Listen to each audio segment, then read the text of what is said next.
My name is Daniel O'Brien. I'm the creative director of video for Cracked.com, and here's a bunch of crazy people on a bridge dropping cinder blocks on cars.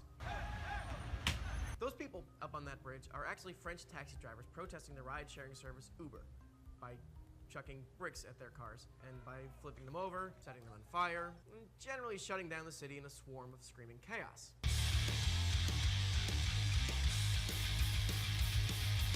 Those guys are really mad at Uber. Why? Well, Uber is taking all of their business. The company is currently valued at $50 billion and is growing by the second. It would be easy to say, of course they're mad. Taxis are the bloated establishment, and Uber is the hip new alternative. Chalk it up to another long overdue comeuppance for a dying industry. But I should also point out that Uber, at the risk of siding with the crazy people chucking the rocks, is totally and completely horrible.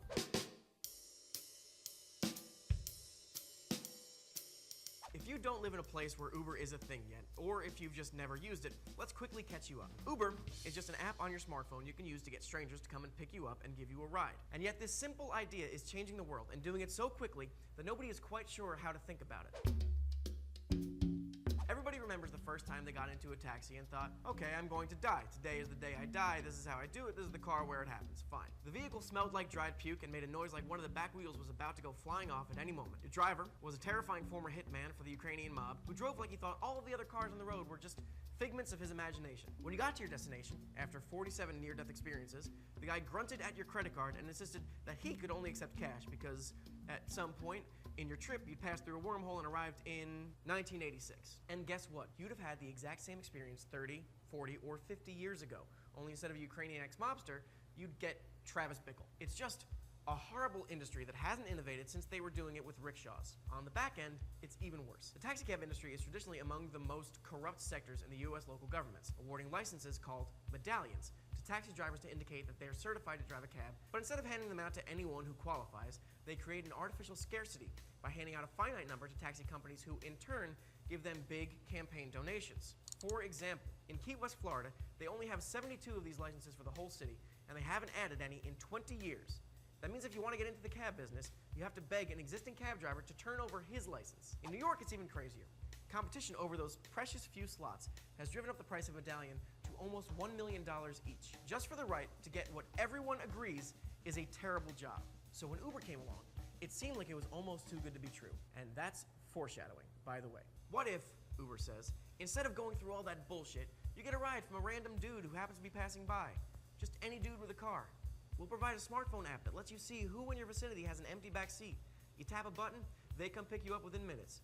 Payment is quietly sucked out of your credit card, and tourists are pleased to see that their driver is probably a local hipster instead of one of those scary foreigners. It sounds almost utopian. Just regular folks helping each other out, using the magic of technology. Uber was going to do for transportation what Netflix did for binge-watching Frasier. And on the driver's end, it's even better.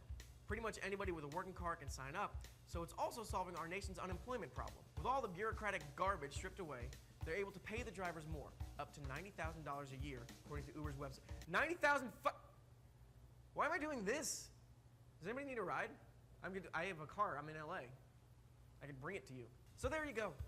Another of the world's problems solved by technology. Kind of like the first act of a Jurassic Park movie, where the scientist is all, hey, we found a way to breed dinosaurs that are bigger, and smarter, and angrier, and way better at climbing fences. Our customers they're just gonna love it. There's no potential for horror or anything. Just lots of happy park customers. Forever. To become a taxi driver in New York, you have to attend 6 hours of special driving classes, 24 hours of a separate taxi driving class, and the vehicles have to be inspected to make sure they're not about to spontaneously explode into shrapnel. Which makes sense, considering you and your loved ones are trusting your very lives to the ability of that driver and that car to get you across town without dying in a flaming wreck. Training to be an Uber driver, on the other hand, consists of a 13-minute YouTube video. That's it.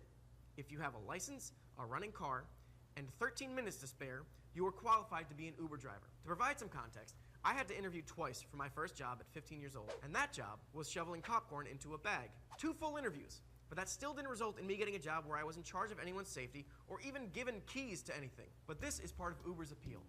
Anybody can do it.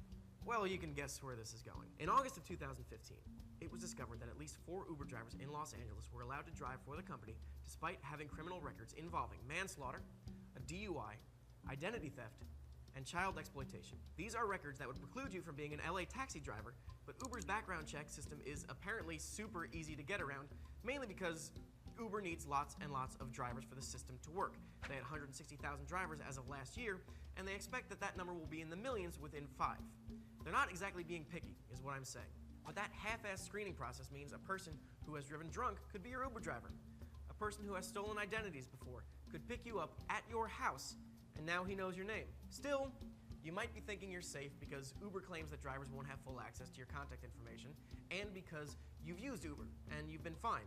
And anecdotal evidence will always trump someone else saying, "Trust me, this is bad," but trust me, this is bad. A woman in New York was picked up by a driver who, during the course of their ride, revealed a picture of her he had taken earlier. It had nothing to do with the ride. He just showed a picture he took on his iPad and said, "Is this you? Were you jogging earlier?" And it was her. She was understandably uncomfortable, so she ended the ride, reported the incident, and the driver was fired. And then, the victim was contacted by the fired driver. You might be tempted to say, "Daniel, that's a very specific case where one driver happened to see one future rider and take a picture of her. That's not indicative of every Uber driver, hashtag not all drivers." But you're missing the point. What he did shouldn't have been possible. Uber claims that drivers will not have access to your contact information.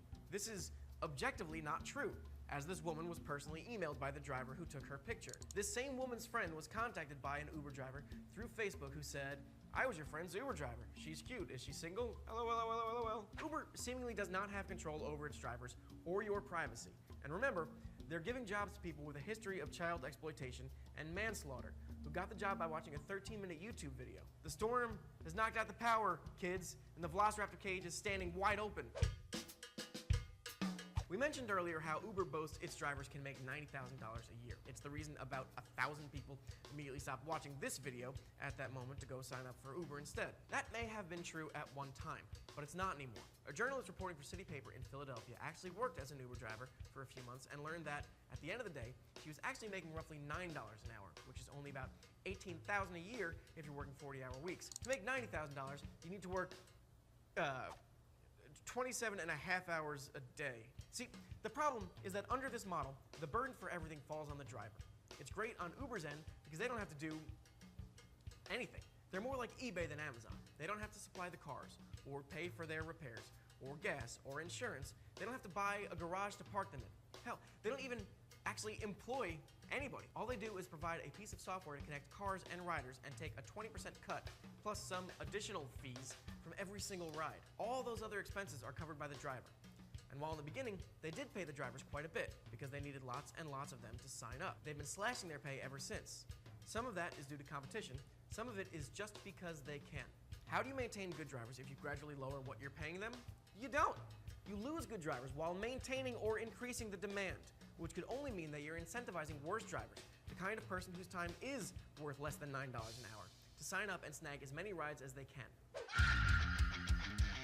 So, who's behind all this? Here's a quote from BuzzFeed. A senior executive at Uber suggested that the company should consider hiring a team of opposition researchers to dig up dirt on its critics in the media, and specifically to spread details of the personal life of a female journalist who has criticized the company. So, female journalists were digging into the company to look into the possibility that Uber is unsafe for female drivers and riders, and the response from a senior-ranking Uber executive was a veiled threat at the safety of female journalists? Don't open old comic books to find poorly written cartoonish supervillains. We have them right now. Oh, and if anybody at Uber is trying to dig up dirt on me, here's some for free. I hate babies.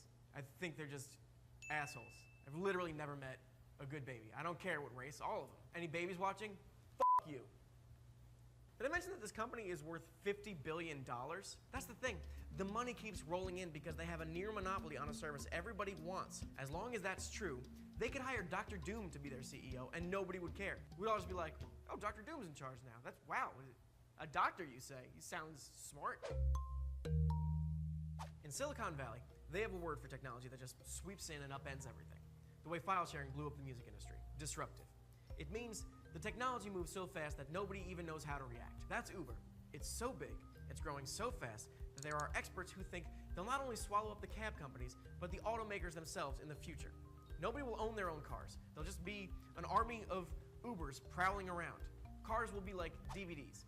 You can still buy one if you want, but for most people there won't really be a reason. And this Uber philosophy is taking over other industries too. You have companies like Airbnb, which is just Uber for hotels. If you're going to be out of town for a week, you rent out your house to a stranger and make some quick cash. Amazon is talking about doing their deliveries this way. Forget about UPS or the Postal Service. Just get some kid to throw it in his truck. There's an Uber-type service for movers, for real estate, even prostitutes.